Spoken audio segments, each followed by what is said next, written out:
ఇవాళైతే చాలా bad day అన్నమాట. Shop open చేసేపాటికే 4 ట్యాంకులయితే లేసిపోయినాయి. నేనేం పాపం చేశానురా, నాకే ఇన్ని కష్టాలు వచ్చాయి. సో, ట్రాన్స్‌ఫార్మర్ దగ్గర ఏదో కంప్లెయింట్ వచ్చి నైట్ అంతా పవర్ కట్ అండ్ చిక్లెట్సే కాదు అబ్బా! అరవన చాలా స్టాక్ అయితే డ్యామేజ్ అయిపోయింది. ఇదే ఫస్ట్ టైమ్ కాదు, గతంలో ఒకసారి జరిగింది. కాకపోతే ఈసారి వీడియో పెట్టకూడదనుకున్నాను. అయినా గానీ ఎందుకు పెడుతున్నానంటే, నా బిజినెస్‌లో నన్ను సపోర్ట్ చేసే వాళ్ళకి బెటర్ అండర్‌స్టాండింగ్ కోసం. అదే విధంగా మనల్ని చూసి గోల చేసేవాళ్ళు ఇంకొంతమంది ఉన్నారు.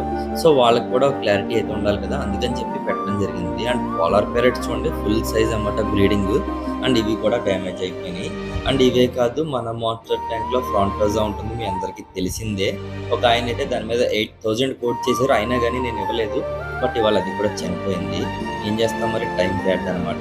సో, ఇక్కడ డబ్బులు పోయినాయి అన్నది మ్యాటర్ కాదు. ఒక ఫిష్ అయితే చనిపోయింది అన్నది బాధ ఎక్కువైపోయింది నాకు. దాన్ని మనం ఇచ్చే ఉద్దేశం లేదు కాబట్టి ఇవ్వలేదు.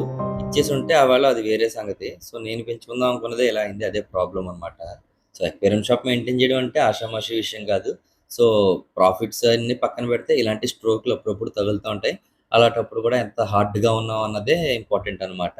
అండ్ ఇవే చూపించాను. ఇంకా గోల్డ్ ఫిష్‌లు అయితే చెప్పనక్కర్లేదు. కుప్పలు కుప్పల కింద ఉన్నాయి. సో, నెక్స్ట్ వీడియోలో మళ్ళీ కలుద్దాం. Until then stay tuned. Thank you.